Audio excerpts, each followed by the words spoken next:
Happy Sunday. I'm Reverend Kathy McCall, and I'm the minister at Unity North Spiritual Center in Coon Rapids, Minnesota. So welcome to our Sunday lesson on July 12th, 2020. If you're here with us for the first time, our website is unitynorthmn.org. This lesson will be posted later, and there are former ones there as well, and in addition, upcoming events. So check us out. So I'm going to read our daily word first, followed by our lesson. So just take a moment, get centered and still, if you like. Sometimes people like to close their eyes for the daily word. The word today is guidance. I am divinely guided. Guidance can be easy to find in the outer world. Maps and GPS technology can help me navigate my way just about anywhere. Everywhere I go, there are signs marking streets, adorning storefronts, and providing just about every kind of information and opinion imaginable. Spiritual guidance often is not as evident, but it is more valuable. The guidance can come to me as a persistent tug on my attention, as a gut feeling or intuition, or even in a dream as I sleep. I pay attention to the guidance I receive and step out in faith to move my steps in its direction. I know that the spirit of wisdom and love within me are always guiding me to blessings of greater peace, love, and prosperity. And from Psalm 25:4, make me to know your ways, O Lord. Teach me your paths. So we give thanks for divine guidance. Today's lesson is God's call. We are constantly called to greater wholeness, and that may include a calling to a specific profession in our lives. Some of us are called to our profession at an early age. That was true of Brad. Mrs. Smith was preparing dinner when little Brad came into the kitchen. Well, what has Mama's darling been doing all day? I've been playing mailman, replied Brad. Mailman? Asked his mother. How could you do that when you had no letters? I had a whole bunch of letters. I found them in that old trunk up in the attic, all tied up with ribbon. I put one in every mailbox on the street. Well, speaking of calling, there is an inscription that was carved over the stone door of psychiatrist Carl Jung's house. It said, "Summoned or not, the God will come."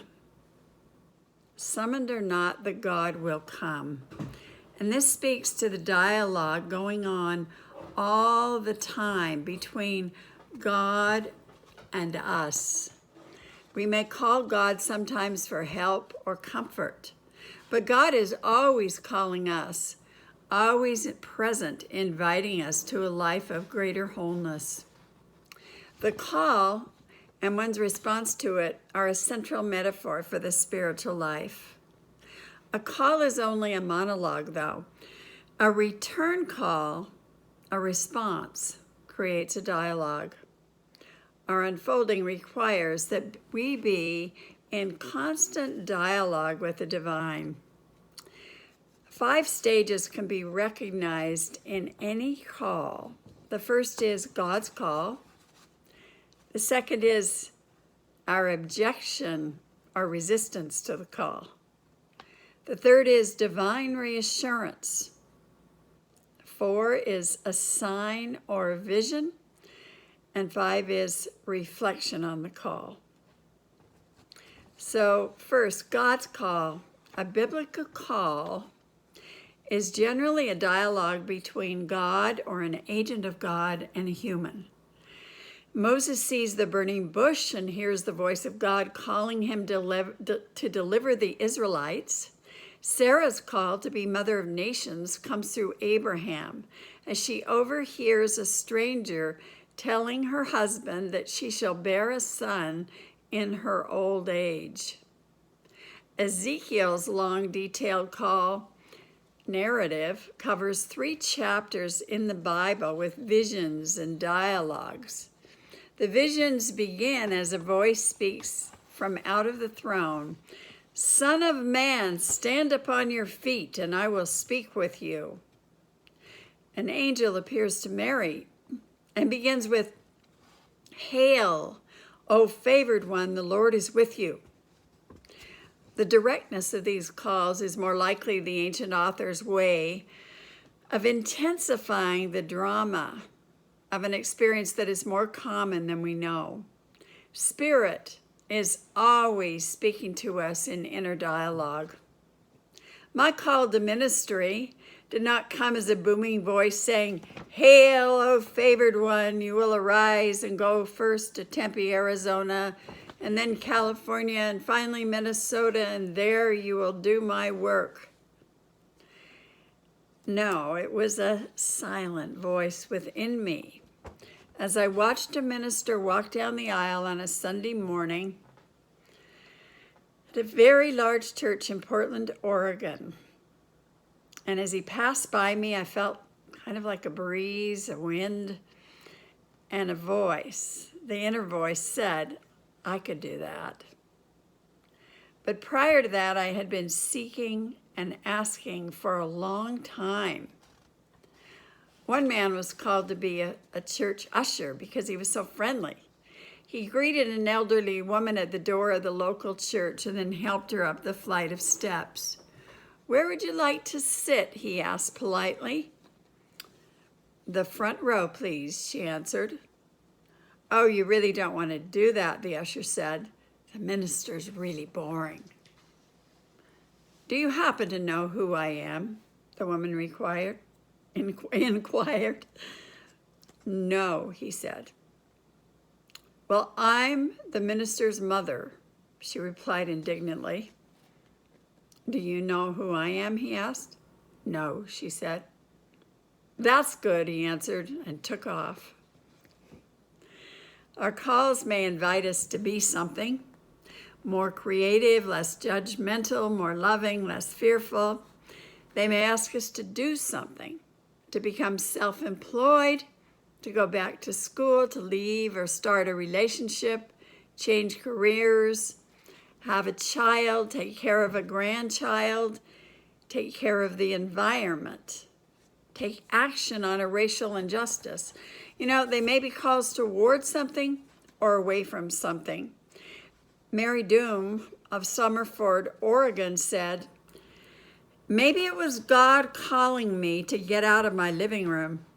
She got up to answer a hang-up phone call on a Monday night, seconds before a pickup truck crashed into her living room and collapsed a wall into the chair where she had been sitting.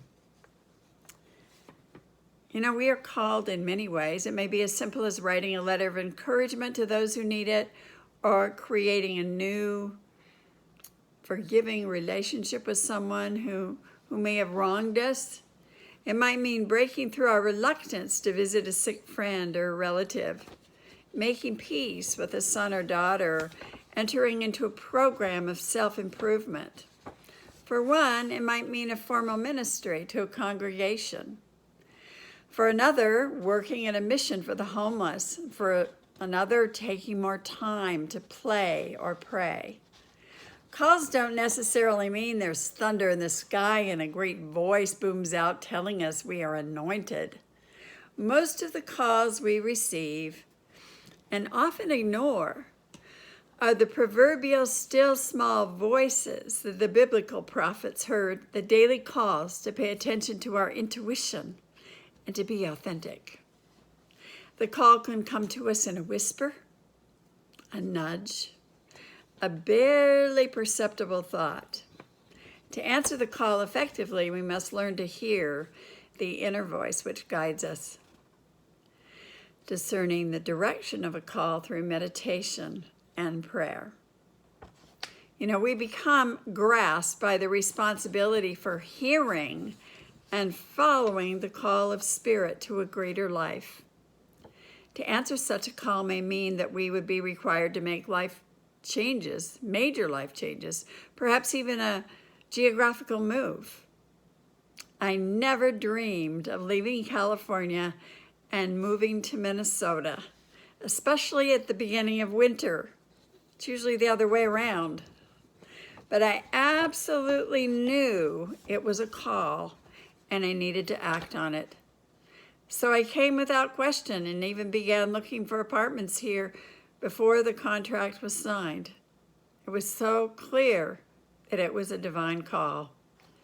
God's call to spiritual growth does not always imply a complete change in our lives. The Spirit moves in us always, nudging us, a still small voice, calling us to simple daily activities. So the second stage of the call is that we protest, we resist. There's this inner resistance to our calls. This can't be God. I just don't have time for this. I don't know how to do this. That's not my area of expertise.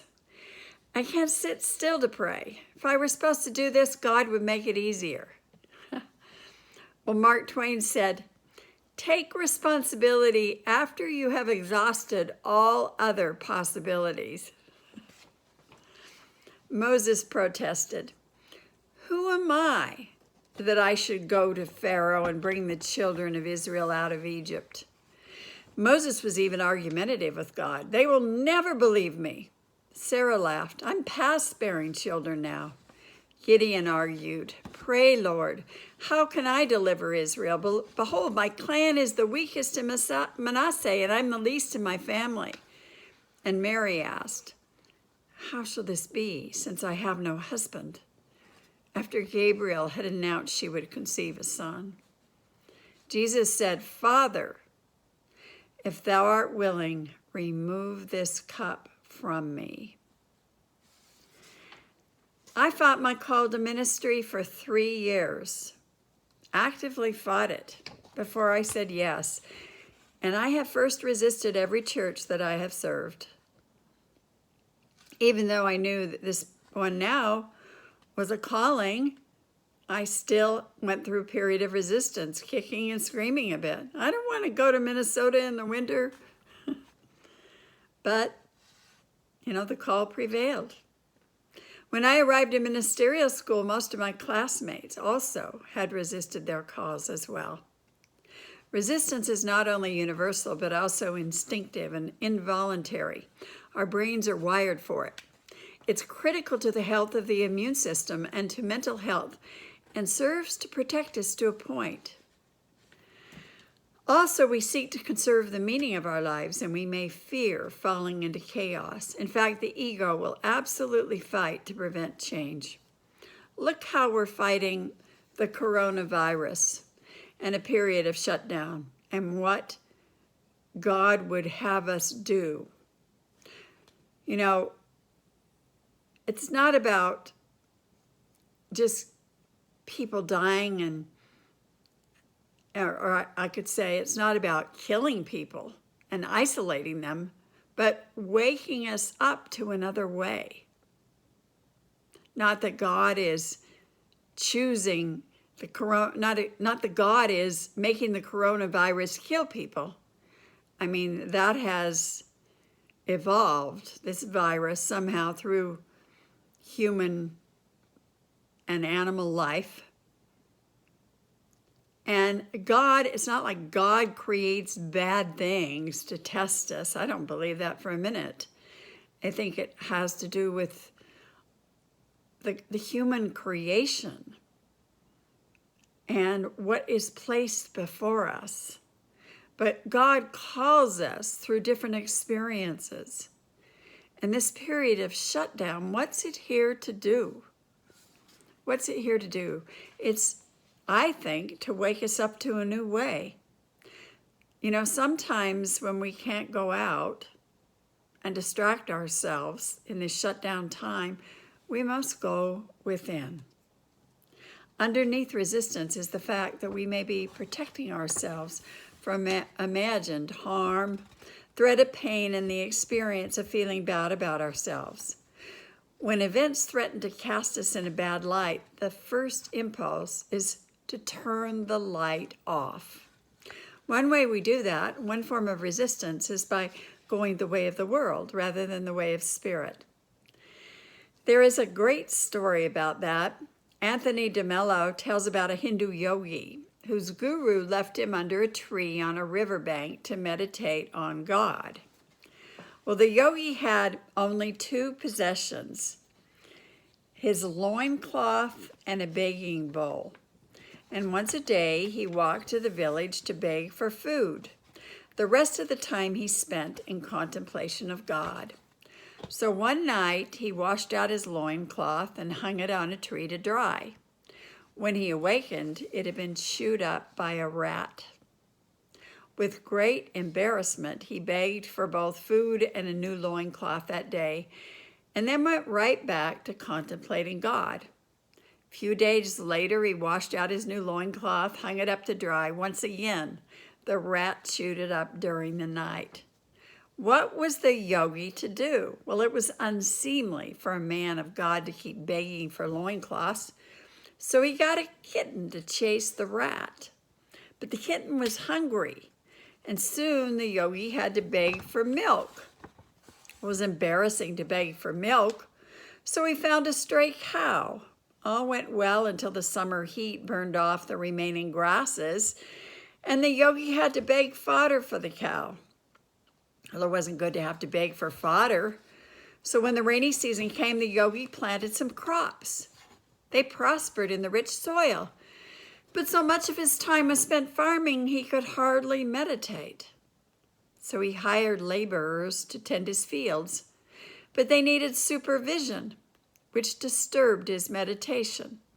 So the yogi decided to take a wife to oversee the workers so he could get back to God. She didn't want to live under a tree by the river, so they had to build a house, and soon she was pregnant. Well, the yogi grew fat and wealthy in a large house by the banks of the river. One day, when he was sitting under his meditation tree resting, a familiar figure approached. It was his guru, who surveyed the scene with a wide-eyed look. "Student, is that you? Didn't I leave you here 5 years ago to contemplate God?" The yogi bowed his head and gestured to his vast estate. "Revered teacher, I know it seems hard to understand, but truly, this was the only way I could keep my loincloth." Well, creative excuses are certainly part of our resistance. Or becoming preoccupied is another way we resist our calls. Can you think of any creative excuses you may have made in the past, or any forms of resistance? Mark Gerzon says, if it feels safe, it's probably not the right path, but if it scares you, it probably is. The degree of resistance can be proportionate to the amount of power awaiting to be unleashed. Third stage of a call is divine reassurance. There is always comfort. We seek reassurance when we feel called to do something that seems beyond our capabilities. For example, maybe you have to have a surgery. You're called to have a surgery to repair something in your body. The inherent unknowns of a God journey can unnerve us as much as it did Moses. And, we want reassurance, and we do receive reassurance. Perhaps a lot of people start praying for you. I just went through that. I felt lots of reassurance through my journey into surgery and out.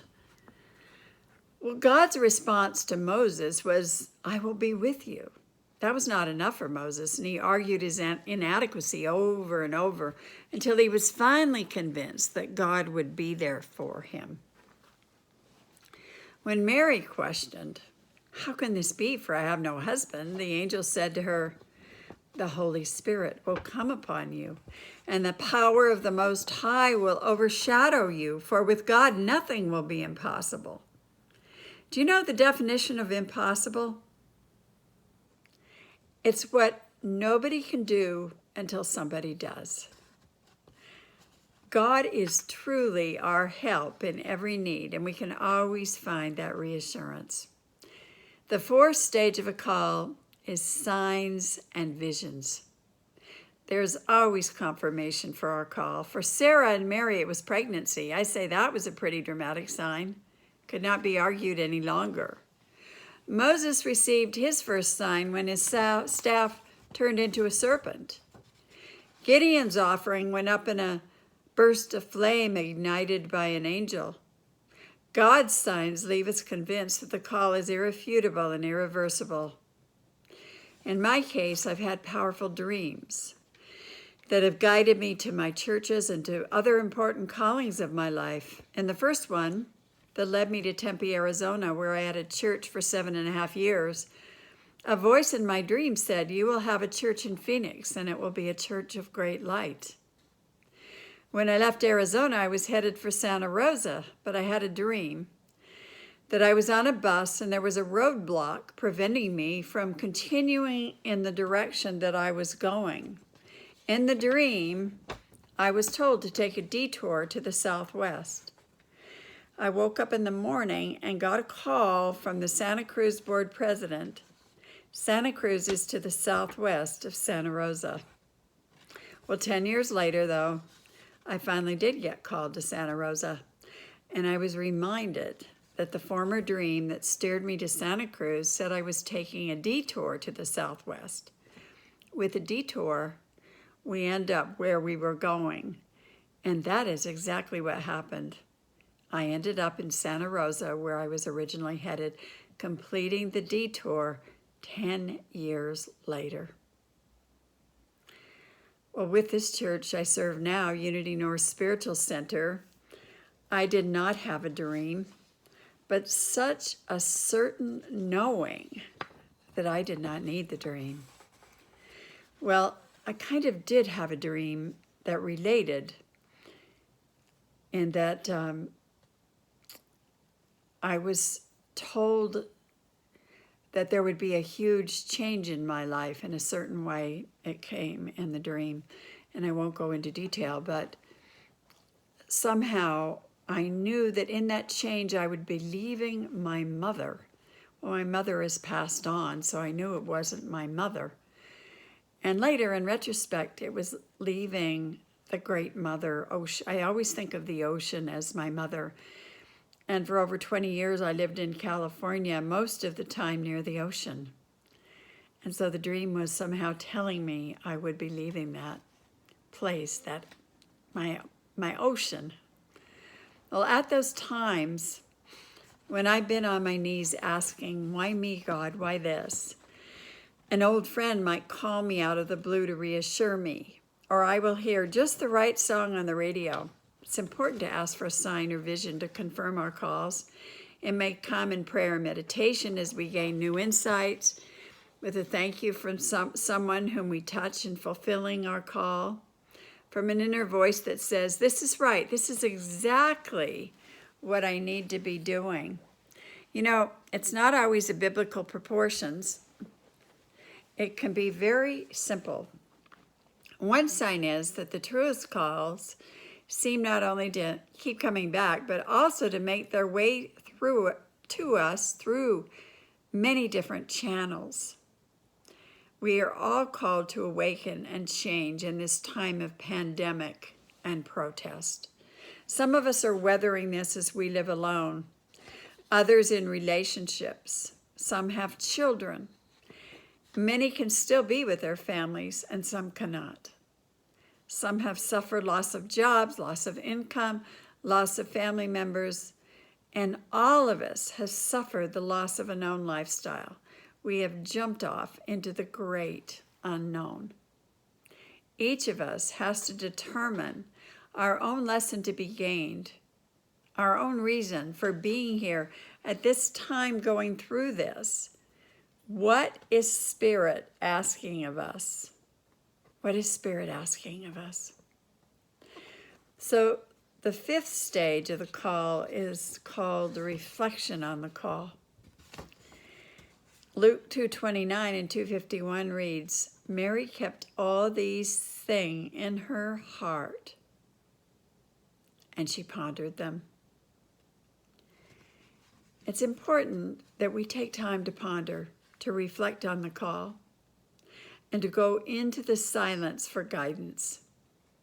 A call may require frequent recommitment, and the return to the silence helps to recenter us. We need to teach ourselves to sit quietly and listen.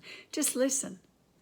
Long enough to leave a decent indentation on the couch. So prayer becomes the most important means of attuning ourselves to hear the call to begin with, and centering ourselves to recommit to that call.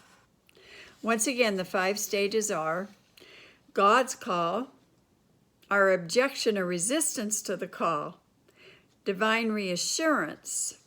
We are reassured that we are on the right track. A sign or a vision, we continue to receive markers along our path. And finally, reflection on the call. Taking time to understand. The calls that we hear are God wanting to express more of God in our lives. Lowell Fillmore, the oldest son of Charles and Myrtle Fillmore, the co-founders of Unity, wrote a beautiful poem entitled The Answer. When for a purpose I had prayed and prayed and prayed, until my words seemed worn and bare with arduous use, and I had knocked and asked and knocked and asked again, and all my fervor and persistence brought no hope, I paused to give my weary brain a rest, and ceased my anxious human cry. In that still moment, after self had tried and failed, there came a glorious vision of God's power, and lo, my prayer was answered in that hour. We ask, and God answers. But the answer comes because God is already calling us all the time, even when we do not know it. Summoned or not, the God will come. When God comes calling, it is always for our greater good. And let us remember, the best possible answer we can give is yes. God bless you. Have a wonderful week.